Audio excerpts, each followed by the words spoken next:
Hi there, my name's Dr. Jake Smiley at the Columbia Pike Animal Hospital and Emergency Center, and today we're going to talk about parasites in dogs and cats. You could think of it as any kind of complicated organism. Bacteria, viruses, very simple things, single cellular things in the case of bacteria, viruses, not even cells at all. A parasite is any kind of complex organism. That doesn't necessarily mean a big organism. There are parasites that are microscopic, single-celled things, but also your worms, your ticks, your fleas, any kind of animal that can infect your animal is a parasite.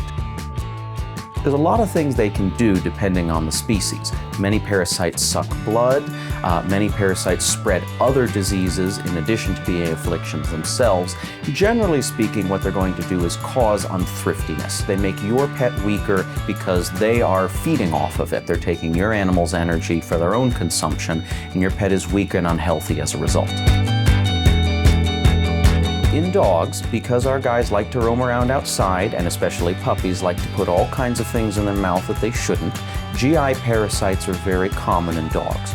We're talking things like roundworms, giardia, whipworms, things like that are all over the soil and in the feces of other animals, which our pets love to put in their mouths.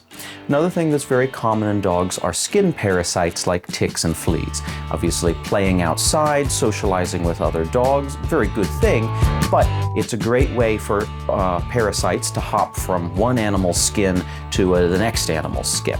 So those two things are both very common in dogs. Not as common, but certainly worrying, are the heartworms spread by mosquitoes. Well, that's going to depend a lot if your cat is indoor or outdoor. Indoor cats only, since they're not interacting with very many other animals at all, are going to have limited exposure to sources of parasites. But outdoor cats that are climbing through the brush, hunting birds and mice, are going to be susceptible to GI parasites, just like dogs, and fleas. Very common to see cats with fleas when they're roaming around outside. If there are very heavy parasite burdens, the signs might be obvious, but not every parasite burden is going to be very heavy. When a dog has just become infested or has been infested with some of the more occult parasites, you may not even notice. Not everybody pays a ton of attention when his dog goes to the bathroom too. So if he has maybe not diarrhea, but slimy poop or strange colored poop, you may not even see that initially. There are two very common tests that we run for parasites in addition to the general checkup, which is going to see some itself. Whenever your dog or cat comes in for a checkup, we're always going to be looking at the skin for evidence of rashes, fleas, hair loss, scabs, things like that that might suggest skin parasites. It's very common to run a fecal test at a checkup, especially if you have a young dog, a new dog, or a dog that's having unusual stool, and that's going to be looking for your worms and other gut parasites. The last test that we very commonly run is a blood test, and this is covering for two very important things. One, it's covering for heartworm, because the heartworms are entirely internal, focused around the heart, and their larvae are in your bloodstream. There's no way to see them except by testing the blood itself. The other thing that Acuplex test is going to be looking for is evidence of tick disease. Not for ticks themselves, but for the dangerous bacteria that some ticks can carry. If your dog is being bitten by ticks regularly and has become infected with something like Lyme disease, their body will have responses to that will show up in the blood on the test.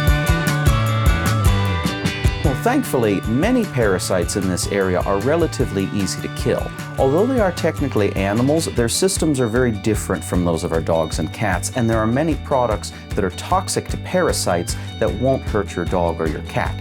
So, depending on what species of parasite your dog has, if he has fleas or roundworms, that's going to determine the kind of parasiticide we give, which may be a liquid, it may be a pill, in some cases it's a shot, or a topical drop that we apply to the skin. But they all work the same way. The idea is to introduce something to your pet's body that's toxic to the parasite, but not toxic to your pet. So your pet will be fine, but as that chemical circulates through your pet's body, the parasite takes it in and then dies and is either broken down or expelled out of the body, or in the case of ticks and fleas, simply falls off. Most of the ways that we get rid of active parasite infections are also the ways that we prevent parasite infections. When you come for your regular checkup, it's important to tell your vet about the area you live in, the places your pet likes to go, and based on that information, your veterinarian can determine what sort of species you need to watch out for and what you probably don't have to worry about. If you have, for example, an indoor cat that never associates with other cats and never leaves your house, it's probably not very likely to get fleas. But if, on the other hand, you have a dog that loves to go out with you running in the woods and you live in a very wooded area, you're probably going to be concerned about ticks. And so based on the kind of species that are around, your vet will recommend certain products that can keep those parasites from ever infecting your pet. Well, thank you very much for listening. It's always a pleasure to talk about all the gross, disgusting diseases that can infect dogs and cats. It's what we spend all our days doing, and we're happy to spend a little bit of that day sharing this information with you. So if you found it useful or you have any questions, just bring it up at your next appointment. Any of us are here and happy to help.